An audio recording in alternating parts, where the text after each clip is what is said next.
Hello everyone, good morning. कैसे हैं आप सभी लोग? आशा करती हूँ आप सभी लोग ठीक होंगे।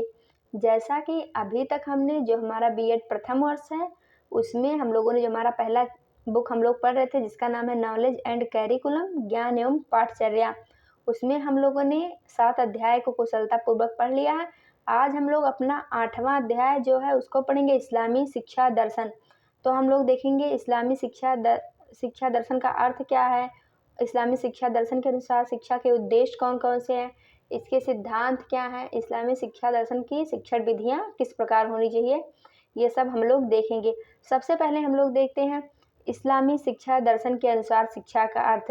इस्लामी शिक्षा दर्शन के अनुसार शिक्षा का क्या अर्थ है, हम लोग इसको देखते हैं। इस्लामी शिक्षा दर्शन में शिक्षा का अर्थ अत्यंत व्यापक है। इसके अनुसार शिक्षा जीवन का प्रकाश है। यह ऐसा प्रकाश है जिससे अज्ञान रूपी अंधकार को दूर किया जा सकता है। शिक्षा के द्वारा ही मनुष्य अपने जीवन के अंधकार को मिटा सकता है और ज्ञान के द्वारा अपने जीवन के अंतिम लक्ष्य को प्राप्त कर सकता है। शिक्षा की यही धारणा इस्लाम दर्शन में पाई जाती है। कुरान की दूसरी आयत में शिक्षा के बारे में कहा गया है कि पठ या अपने पिता के नाम पर जितने पैदा किए, उसने इंसान को कलम से सिखाया, उसने इंसान को पढ़ाया जिसे कोई इल्म नहीं था। इस प्रकार शिक्षा का अर्थ इल्म या ज्ञान है। इस्लाम दर्शन में शिक्षा को ज्ञान और क्रिया के समन्वित रूप में प्रस्तुत किया गया है। इसमें ज्ञान से तात्पर्य कुरान शरीफ में दिए गए ज्ञान से है और क्रिया से तात्पर्य कुरान शरीफ में बताए गए आचरण से है। तो ये रहा हमारा इस्लामी शिक्षा दर्शन के अनुसार शिक्षा का अर्थ। अब हम लोग देखेंगे इस्लाम शिक्षा दर्शन के मूल सिद्धांत, मतलब इस्लामी शिक्षा दर्शन के कौन कौन से मूल सिद्धांत है, इसको हम लोग देखते हैं। जो हमारा पहला सिद्धांत है वो है यह संसार अल्लाह या ईश्वर की कृति है। मतलब जिस संसार में हम लोग रहते हैं वो अल्लाह की कृति है, अल्लाह ने इस संसार की रचना की है। तो हम लोग इसको थोड़ा विस्तार से देखते हैं। इस्लामिक शिक्षा दर्शन के अनुसार यह संसार अल्लाह की कृति है। इस संसार और इसमें उपस्थित सभी प्राणियां या वस्तुओं को अल्लाह ने बनाया है। इनका पालनकर्ता अल्लाह है, मतलब अल्लाह ने इस संसार को बनाया है और इस संसार में जितने भी जीव जंतु हैं उन सबका पालनकर्ता स्वयं अल्लाह है।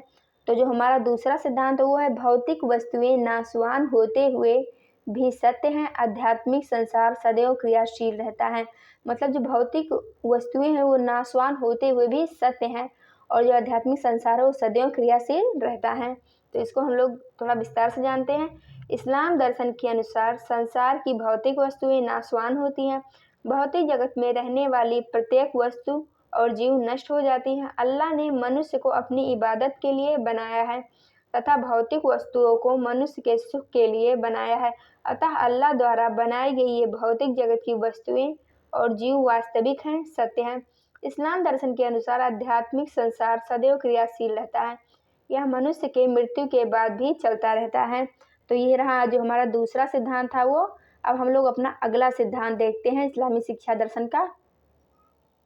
जो हमारा अगला सिद्धांत है वो है मानव का विकास उसके कर्मों पर आधारित होता है। मतलब जो मनुष्य का विकास होता है वो मनुष्य के कर्मों पर आधारित होता है। जिस तरह का वो कर्म करेगा वैसा उसका विकास होगा। तो इसको हम लोग जानते हैं। इस्लाम दर्शन के अनुसार मानव का विकास उसके कर्मों पर आधारित होता है। मनुष्य अपने शुद्ध कर्मों एवं कर्तव्यों के द्वारा अल्लाह की इबादत करता है। इस्लाम दर्शन के अनुसार अल्लाह बड़ा ही दयालु है। जो भी लोग अपने शुद्ध कर्मों एवं कर्तव्यों को करते हुए अल्लाह से मिन्नत मांगते हैं, अल्लाह उनकी इच्छा अवश्य पूरी करता है। अतः मानव को अपना विकास शुद्ध एवं कुशल कर्मों से करना चाहिए और इसमें अल्लाह भी उनकी मदद करता है। तो ये रहा हमारा जो था मानव का विकास उसके कर्मों पर आधारित है। जैसा कर्म करेगा वैसा विकास होगा।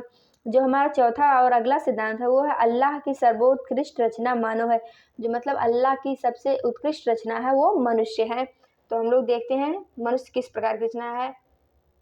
इस्लाम दर्शन के अनुसार मानव अल्लाह द्वारा बनाई गई सर्वोत्कृष्ट रचना है। मनुष्य अपने कर्मों एवं इस्लाम धर्म के 5 कर्तव्यों के माध्यम से अल्लाह की इबादत कर अपनी आत्मा का मिलन अल्लाह से करवा सकता है, क्योंकि मनुष्य को उसके कर्मों के अनुसार जन्नत और जहन्नुम नसीब होता है। चूँकि मनुष्य अपने कर्मों और कर्तव्यों के माध्यम से जन्नत को प्राप्त कर सकता है, अतः वह संसार की सर्वश्रेष्ठ रचना है। मतलब अगर अच्छे कर्म करेंगे तो जन्नत नसीब होगा और गलत कर्म रहेंगे तो जहन्नुम भी नसीब हो सकता है। तो मतलब जैसे कर्म करेंगे उसी प्रकार से जन्नत या जहन्नुम नसीब होगा। जो इसमें 5 कार्य बताए गए हैं जिनसे अल्लाह की प्राप्ति हो सकती है, वो है पहला अल्लाह से भय खाना, दूसरा शरीर और मन पाक साफ रखना, और तीसरा दीनहीनों की सहायता करना, चौथा जो है स्त्रियों का सम्मान करना, पांचवा दुर्बलों, दीनों, कमजोरों की हाय से बचना। इन्हीं 5 नियमों और कर्मों के द्वारा अल्लाह की इबादत करनी चाहिए। तो हम लोग अपना अगला सिद्धांत देखते हैं जो 5वां है उसको। जो हमारा अगला सिद्धांत है वो है मानव का विकास उसके कर्मों पर आधारित होता है। इसको तो हम लोगों ने देखा, मतलब मनुष्य जिस प्रकार से कर्म करेगा उसी हिसाब से उसका विकास होगा। तो हम लोग अगला देखते हैं इसके बाद वाला, मानव जीवन का अंतिम उद्देश्य आत्मा का अल्लाह से मिलन कराना है। मतलब जो मनुष्य के जीवन का अंतिम उद्देश्य है वो आत्मा को अल्लाह से मिलन कराना है। तो अब हम लोग इसको देखते हैं थोड़ा सा विस्तार में। इस्लाम दर्शन के अनुसार मानव जीवन का अंतिम उद्देश्य आत्मा का अल्लाह से मिलन कराना है। इस्लाम दर्शन की घोषणा है कि अल्लाह से हम आए हैं, अल्लाह के लिए हम हैं और हमें अल्लाह के पास जाना है। अतः कहा जा सकता है कि मानव जीवन का अंतिम उद्देश्य अपनी आत्मा को अल्लाह के पास पहुंचाना है, मिलन कराना है, क्योंकि सभी आत्माएं अल्लाह के पास जाना चाहती हैं। तो ये रहा हमारा जो 5वां सिद्धांत था, मानव जीवन का अंतिम उद्देश्य आत्मा का अल्लाह से मिलन कराना है वो। अब हम लोग अपना अगला और आखिरी सिद्धांत देखते हैं, वो क्या है। आत्मा का अल्लाह से मिलन के लिए अल्लाह की इबादत जरूरी है। मतलब अगर आत्मा का अल्लाह से मिलन कराना है तो इसके लिए ज़रूरी है कि हम लोग अल्लाह की इबादत करें। इस्लाम दर्शन के अनुसार मनुष्य को अपनी आत्मा का मिलन अल्लाह से कराने के लिए अल्लाह की इबादत करनी चाहिए, क्योंकि बिना अल्लाह की इबादत के कुछ भी पाना असंभव है। इसीलिए अल्लाह की इबादत के द्वारा मनुष्य को अपनी आत्मा का मिलन अल्लाह से कराने के लिए प्रयत्नशील रहना चाहिए। तो ये रहा जो हमारा था सब इस्लाम शिक्षा दर्शन के मूल सिद्धांत, उसको हम लोगों ने देखा। अब जो इस चैप्टर में हमारा अगला टॉपिक है वो है इस्लाम दर्शन के अनुसार शिक्षा के उद्देश्य। मतलब इस्लाम दर्शन के अनुसार शिक्षा के कौन कौन से उद्देश्य हैं उसको हम लोग देखते हैं। इस्लाम दर्शन मनुष्य के भौतिक एवं आध्यात्मिक दोनों पक्षों पर बल देता है। उसके शिक्षा के उद्देश्यों में मनुष्य के भौतिक एवं आध्यात्मिक विकास के सभी पक्षों पर बल दिया गया है। तो हम लोग देख लेते हैं कौन कौन से इस्लामी शिक्षा के उद्देश्य हैं, फिर इसको पढ़ते हैं। जो हमारा पहला उद्देश्य है ज्ञान का विकास। मतलब किस प्रकार से हम शिक्षा के माध्यम से अपने ज्ञान का विकास कर सकते हैं। इस्लाम शिक्षा दर्शन में सभी वर्गों के ज्ञान का विकास करना शिक्षा का प्रथम उद्देश्य माना गया है। मोहम्मद साहब का उपदेश था कि दान में धन देने की अपेक्षा बच्चों को शिक्षा देना कहीं अधिक अच्छा होता है। मतलब दान में धन दें या ना दें, लेकिन अपने बच्चों को शिक्षा जरूर दें। छात्रों के कलम की स्याही शहीदों के खून से भी अधिक पवित्र है। मतलब जो छात्रों के कलम में जो स्याही है वो शहीदों के खून से कई अधिक पवित्र है। मोहम्मद साहब ने ज्ञान को अमृत बताया था और कहा था कि ज्ञान ही निजाम अर्थात मुक्ति का साधन है। उनकी दृष्टि में जीवन जीने के लिए दुनिया का ज्ञान आवश्यक है। ज्ञान के द्वारा ही हम अपने कर्तव्यों का निर्वहन सही तरीके से कर सकते हैं।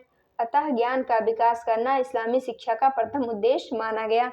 अब हम लोग अपना अगला उद्देश्य देखते हैं, आध्यात्मिक एवं नैतिक विकास करना।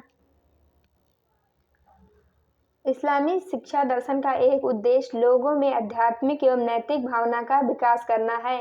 इस्लाम धर्म इस बात पर जोर देता है कि यदि मनुष्य का आचरण शुद्ध और नैतिक होता है तो उस पर अल्लाह की इनायत होती है।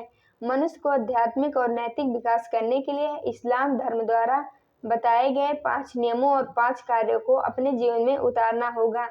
उसे कुरान शरीफ द्वारा बताए गए नैतिक नियमों का पालन करना अपना आध्यात्मिक एवं नैतिक विकास करना चाहिए। जो 5 नियम हैं वो है कुरान में विश्वास, नमाज, रोजा, ज़कात और हज। तो इनके माध्यम से हम अपना आध्यात्मिक एवं नैतिक विकास कर सकते हैं। अब हम लोग अपना जो अगला है शिक्षा का उद्देश्य उसको देखते हैं, सामाजिक विकास। किस प्रकार से इस्लामी शिक्षा दर्शन में सामाजिक विकास की बात कही गई है। इस्लामी शिक्षा दर्शन के शिक्षा का प्रमुख उद्देश्य सामाजिक भावना का विकास करना है। इस्लाम दर्शन के अनुसार एक बालक को शिक्षा देना दान में सोना देने से अधिक अच्छा है। इससे लोगों में सामाजिक भावना का विकास होता है। इस्लामी शिक्षा दर्शन में औपचारिक और अनौपचारिक दोनों प्रकार की शिक्षा दी जाती है। अनौपचारिक शिक्षा प्रतिदिन के जीवन में सामूहिक खान पान, रहन सहन आदि की शिक्षा मिलती है। उसके द्वारा सामाजिक विकास की प्रबल संभावना रहती है। इस्लाम धर्म में नमाज, रोजा, ज़कात, हज आदि की व्यवस्था की गई है। इससे प्रत्येक मुसलमान के लिए आवश्यक बताया गया है। इन सभी व्यवहारों और कर्तव्यों से भी लोगों में सामाजिक भावना का विकास होता है। अब हम लोग अपना अगला उद्देश्य देखते हैं, जो है सांस्कृतिक विकास। इस्लामी शिक्षा दर्शन में सांस्कृतिक विकास भी शिक्षा का उद्देश्य माना गया है।